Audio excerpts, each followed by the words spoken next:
High all government job aspirants, welcome to my YouTube channel general studies for government jobs. এখন আমরা discuss করব eastern রেলওয়েতে, মানে হচ্ছে কলকাতা জোনে তোমার রেলওয়ে গ্রুপ ডি যেটা অফিসিয়াল নোটিফিকেশন বেরিয়েছে 1,00,000 পোস্টের, 1,00,000 প্লাস পোস্টের। সেটাতে ইস্টার্ন রেলওয়ে মানে হচ্ছে কলকাতা জোনে কতগুলো ফর্ম আছে। এবং তার সাথে বলে রাখি, এবার তোমাদের আরআরবি ওয়াইজ নয়, আরআরসি ওয়াইজ তোমাদের ফর্ম ফিল আপ হবে। যেমন ইস্টার্ন রেলওয়ে, তারপর আরও তোমাদের দেখিয়ে দিচ্ছি নর্থ সেন্ট্রাল রেলওয়ে, এরকম রেলওয়ে ওয়াইজ তোমাদের হবে। তারপরে দেখো নর্থ ইস্টার্ন রেলওয়ে, এটা গোরখপুরে আছে। তারপরে এইরকমভাবে তোমাদের ফর্মটা ফিল আপ হবে, ঠিক আছে। যেমন তোমরা কলকাতা, মালদা, গুয়াহাটি এইরকমভাবে যেমন ফিল আপ করছিলে সেরকমভাবে তোমাদের হবে না। তো এবার দেখো আমি আরআরবি কলকাতাটা তোমাদের পুরোটা বুঝিয়ে দিচ্ছি, দেখে নাও। ফার্স্ট তোমরা দেখে নাও যে আরআরবি কলকাতাতে টোটাল ভ্যাকেন্সি হচ্ছে, মানে এই রিজিয়নে ইস্টার্ন রিজিয়নে টোটাল ভ্যাকেন্সি হচ্ছে 10,873। এইটাই তোমাদের যখন পাস করাবে ইন্টু 3 গুণ, মানে হচ্ছে প্রায় তোমার ধরে নাও 33,000 ছেলে মেয়েকে পাস করাবে, ঠিক আছে। মাঠের জন্য, পিইটির জন্য, ঠিক আছে, ফিজিক্যাল এফিসিয়েন্সি টেস্টের জন্য 33,000 না, একটু কম 32,000 প্লাস ছেলে মেয়েকে পাস করানো হবে। তো দেখো এইবার যে পরীক্ষাটা হয়েছিল তাতে মোট তোমার পাস করানো হয়েছিল মাত্র কত 7,000 প্লাস স্টুডেন্টকে, কিন্তু এবার যেটা পাস করাবে 30,000 প্লাস স্টুডেন্টকে, কারণ ভ্যাকেন্সি অনেকটাই বেশি অন্য আরআরবির তুলনায়। তো যেহেতু আগের বার কাট অফ কম এসছে, এবার আশা করি এবার মানে অনেকজনের হয়তো ভয়ে আরআরবিতে, এই আরআরবি কলকাতাতে তোমাদের ফর্ম ফিল আপ করবে না। কিন্তু এবার দেখে নাও তোমাদের টোটাল 10,000 কিন্তু ভ্যাকেন্সি আছে, যেটা মনে করো সবথেকে বেশি না হলেও মানে যে টপ পোস্ট যেগুলো রয়েছে তাদের 1, 2, 3 নম্বর মধ্যে আরআরবি কলকাতা পড়ছে, ঠিক আছে। তো 10,000 পোস্ট আছে, ইন্টু 3 করে পাস করাবেই তোমার 30,000 প্লাস পাস করাবে। তো 30,000 যখন আরআরবি কলকাতাতে পাস করাবে তখন নিশ্চয়ই কাট অফ 80 পর্যন্ত যাবে না, 80 নিচেই হয়তো 75 কি 70 পর্যন্ত থাকবে হয়তো, ঠিক আছে। কারণ এবার আমি তোমাদের বলবো, যারা এই 80-র কাছাকাছি পর্যন্ত কাট অফ গেছিলে, ঠিক আছে, মনে করো 1 নম্বর কি 2 নম্বর কি 5 নম্বরের জন্য হয় না, তাদের বলবো আরআরবি কলকাতাতে, যারা ভালো স্টুডেন্ট, ঠিক আছে। কারণ দেখো এটা যখন তুমি জব পাবে, এখানে দেখো কত ভালো ভালো পোস্ট আছে। যেমন এই পোস্টটা দেখো মেট্রোতে অ্যাসিস্ট্যান্ট টিএল অ্যান্ড এসি, মেট্রোতে জব পাবে। মেট্রোতে দেখো এই একটা রয়েছে অ্যাসিস্ট্যান্ট পয়েন্টম্যান মেট্রোতে, কলকাতা মেট্রোতে। আর একটা লাস্টে দেখো ট্র্যাক মেনটেন্যান্স গ্রেড 4 মেট্রোতে, কলকাতা মেট্রোর পোস্টও শুধু রয়েছে, ঠিক আছে। তো এর থেকে ভালো পোস্ট হয় না। দেখো এসএনটি, যেটা এএলপি এক্সাম যেমন মেট্রোতে, এটাও মেট্রোতে দেখো এসএনটি, সিগন্যাল অ্যান্ড টেলিকমিউনিকেশন, এগুলো কিন্তু খুব ভালো ধরনের পোস্ট, যেগুলো তুমি কলকাতা মেট্রোতে পেয়ে যেতে পারো। এবং কলকাতা মেট্রো পেয়ে গেলে খুবই ভালো হবে, ঠিক আছে। তো আদার্স কোনো জন্য মেট্রোতে সেরকম নেই পোস্ট, তো সেইগুলো তো হবে না। তো তুমি যদি একটু রিস্ক নিতে পারো, তোমার যদি 80-র কাছাকাছি এবার কাটো বছর মানে 70 প্লাস যদি তুমি পেয়ে থাকো এইবার গ্রুপ ডি পরীক্ষায়, তো আমি বলবো তুমি আরআরবি কলকাতাতে ফর্ম ফিল আপ করো, বিশেষ করে যারা গ্র্যাজুয়েশন পাস স্টুডেন্ট আছো। এর একটাই কারণ, এর আগে তোমাদের যে এক্সামটা হবে সেটা হচ্ছে এনটিপিসি। তো এনটিপিসি হচ্ছে গ্র্যাজুয়েশন লেভেলের এক্সাম, তোমরা সবাই জানো। তো এনটিপিসির জন্য তোমাদের ভালো পরিমাণ তোমাদের প্রিপারেশন হয়ে থাকবে, ম্যাথ, রিজনিং, জিকে সবই প্রিপারেশন হয়ে থাকবে, তারপরেই তোমাদের এই গ্রুপ ডিটা হবে। তো তোমাদের প্রিপারেশনটা এখানে আর একটু পড়ে নিলেই হয়ে গেল, তাহলে গ্রুপ ডির জন্য তোমার ভালো প্রিপারেশন আগে দিয়ে রাখছো, ঠিক আছে। তো এইভাবে ফর্মটা ফিল আপ করো, ভয় কেউ না।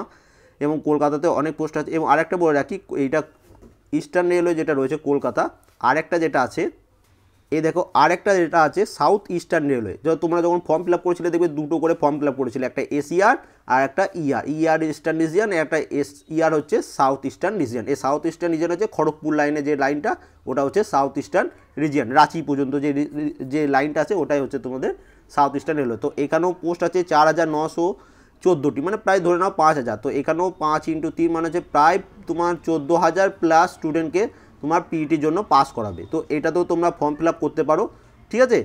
এটার আমি সেপারেটভাবে ভিডিও বানিয়ে দেবো। এখন এটা আমি শুধু ইস্টার্ন রিজিয়নটা বানিয়ে দিচ্ছি, এরপরে প্রত্যেকটা রিজিয়নে যেখানে যেখানে তোমরা অ্যাপ্লাই করতে চাও তোমরা কমেন্ট করতেও আমি সেই রিজিয়নের ভিডিও বানিয়ে দেবো সেপারেটভাবে, তোমাদের বুঝিয়ে দেবো। এখন শুধু দেখে নাও কোন পোস্টের জন্য কী কী ভ্যাকেন্সি রয়েছে, ঠিক আছে, টোটাল কত ভ্যাকেন্সি, এটা আমি তোমাদের একটু জুম করে দেখিয়ে দিচ্ছি, তাহলে তোমাদের দেখতে সুবিধা হবে। তো দেখো ইস্টার্ন রিজিয়ন কলকাতাতে অ্যাসিস্ট্যান্ট ওয়ার্কশপ, ঠিক আছে, সিএলডাব্লিউটা কি নিচে দেখো এখানে লেখা আছে CLW. About vacancy include vacancy and CLW, Chittaranjan metro and Kolkata, এইগুলোর মধ্যে মানে ভালো ভালো জায়গায় তোমাদের পোস্টিংটা হবে। তো সেই অনুযায়ী আমি বলবো একটু রিস্ক নিয়ে তোমাদের, আশা করি যাদের প্রিপারেশন ভালো তাদের বলবো আমি কলকাতাতেই করো, বাইরে যেয়ে লাভ নেই। দেখো প্রথম দেখো অ্যাসিস্ট্যান্ট ওয়ার্কশপ সিএলডাব্লিউ, এটা হচ্ছে মেকানিক্যাল ডিপার্টমেন্ট, এর টোটাল পোস্ট হচ্ছে 168টি, ঠিক আছে। এবং তার আগে বলে রেখে এই যত ধরনের পোস্ট আছে সবাই কিন্তু সব পোস্টের জন্য অ্যাপ্লিকেবল, কারণ সব মিনিমাম কোয়ালিফিকেশান মাধ্যমিক পাস বলেছে, ঠিক আছে। সবাই সব পোস্টের জন্য অ্যাপ্লিকেবল। এর পোস্ট প্রেফারেন্স কেমন হবে সেটারও আলাদা তোমাদের সেপারেট ভিডিও বানিয়ে দেবো, এখন হট করে ফর্মটা ফিল আপ করে নেবে না, একটু দেখে শুনে ফর্মটা ফিল আপ করবে। Assistant workshop eastern region mechanical ডিপার্টমেন্টের টোটাল পোস্ট হচ্ছে 2683টি। অ্যাসিস্ট্যান্ট ব্রিজ যে পোস্ট রয়েছে এর টোটাল পোস্ট রয়েছে 26টি। অ্যাসিস্ট্যান্ট সিএনডাব্লিউ এর পোস্ট হচ্ছে 1266টি। এগুলো সব ইস্টার্ন রিজিয়নে। তারপরে দেখো অ্যাসিস্ট্যান্ট ডিইপিওটি স্টোরসে সিএলডাব্লিউ, এটা তোমার পিইউ হবে তোমার, এটা টোটাল পোস্ট হচ্ছে মাত্র 10টি, কারণ এগুলো খুব ভালো মানে লেভেলের পোস্ট। তারপর দেখো অ্যাসিস্ট্যান্ট লোকোসেট ডিজেল, এটার পোস্ট হচ্ছে তোমার 180টি।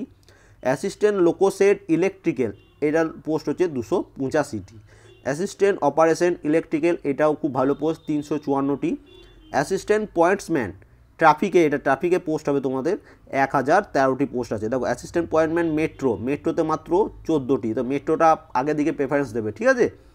তারপরে দেখো assistant signal and telecom SNT, দেখো এটা তোমাদের যারা এএলপি এক্সাম দিয়েছিলে সেখানেও এই পোস্টটা ছিল, সেটা খুব ভালো লেভেলের পোস্ট। তো এসএনটি যখন ফর্ম ফিল আপ করবে এইগুলো আগে দেবে, ঠিক আছে। মেট্রো, এসএনটি, সিএলডাব্লিউ এই পোস্টগুলো আগে দেবে, এবং সবাই লাস্টে যেটা দেবে আমি সেটা বলে দিচ্ছি। এখনই হুট করে ফর্মটা ফিল আপ করবে না, সবার কাছে রিকোয়েস্ট, একটু বুঝে নাও তারপরে ফর্মটা ফিল আপ করবে। তারপরে দেখো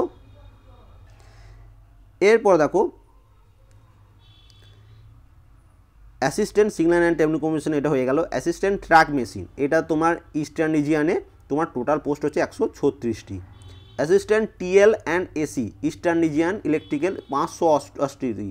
এবং অ্যাসিস্ট্যান্ট টিএল এবং এসি, দেখো এটা কলকাতা মেট্রোতে হয়ে যাবে তোমাদের, 42টা পোস্ট আছে। দেখো যেগুলো কলকাতা মেট্রো, যেগুলো ভালো পোস্ট সেগুলোতে কিন্তু ভ্যাকেন্সি কম, তো সেগুলো আগে প্রেফারেন্স দেবে। এরপর দেখো অ্যাসিস্ট্যান্ট টিএল, তো এখানে দেখো অ্যাসিস্ট্যান্ট টিএল অ্যান্ড এসি মেট্রোতে আছে তোমার 42টি। Assistant TL and AC workshop এখানে সিএলডাব্লিউতে, এটারও টোটাল কম্পোস্ট 41টি। তো assistant TL and AC workshop electrical eastern রিজিয়নে 583টি পোস্ট। অ্যাসিস্ট্যান্ট টিআরডি, এই টিআরডি পোস্ট অতটা ভালো না, এটাতে তোমার পোস্ট হচ্ছে 100টি। অ্যাসিস্ট্যান্ট ওয়ার্ক, এটার পোস্ট হচ্ছে 91টি। অ্যাসিস্ট্যান্ট ওয়ার্কশপ 42টি। অ্যাসিস্ট্যান্ট ওয়ার্কশপ এগুলো পোস্ট হচ্ছে 37টি। হসপিটাল অ্যাটেন্ডেন্ট অ্যাসিস্ট্যান্ট, এখানে তোমার পোস্ট হচ্ছে 8টি। হসপিটাল অ্যাসিস্ট্যান্ট, এগুলো সব মেডিকেলের পোস্ট, ঠিক আছে। তো এইখানে পোস্ট হচ্ছে 21টি। এগুলো কিন্তু তোমরা সবাই মাধ্যমিক পাস, তো তোমরা সবাই এটার জন্য অ্যাপ্লিকেবল। এরপর দেখো ট্র্যাক মেশিন গ্রেড 4, এই দুটো সবাই লাস্টে তোমরা দেবে, কি বলে ফর্ম ফিল আপে যখন তোমাদের প্রেফারেন্স চাইবে, তো সবাই লাস্টে, কারণ এই ট্র্যাক মেনটেন্যান্স গ্রেড 4 এটা হচ্ছে দেখবে এর আগের যেটা গ্রুপ ডি রিক্রুটমেন্ট হচ্ছে সেখানেও দেখবে এর ভ্যাকেন্সি অনেকটা বেশি ছিল। তো এটা কী বলতো, যে ট্র্যাক লাইনগুলো থাকে, তো সেখানে তোমাদের সেই লাইনের মধ্যে তোমাদের কাজগুলো পড়বে। তো তোমরা কেন করতে যাবে, ভালো পোস্ট যেগুলো আছে সেগুলো আগে চুজ করে নেবে, ঠিক আছে। যাদের ভালো রেজাল্ট হয়ে যাবে তারা কিন্তু এই মেট্রোর, তারপরে সিএলডাব্লিউ এইগুলো চুজ করে নেবে, ঠিক আছে। তো এই হচ্ছে সমস্ত ডিটেলস, আশা করি তোমাদের একটু হেল্পফুল হবে। এবং কারো কী সমস্যা অবশ্যই কমেন্ট করে জানাবে, আমি তোমাদের প্রত্যেকটা রিজনে আলাদা ভিডিও বানিয়ে দেবো, ঠিক আছে। ফর্ম ফিল আপ করার আগে একটু দেখে নাও এবং অফিসিয়াল নোটিফিকেশনটা পড়ে নাও। আমাদের টেলিগ্রাম চ্যানেলেও এই নোটিফিকেশনটা ডাউনলোড করে দেওয়া আছে, তো সেখান থেকে ডাউনলোড করে নিতে পারো, ভিডিও ডেসক্রিপশনে লিঙ্কও দিয়ে রাখবো, ঠিক আছে। Thank you for watching.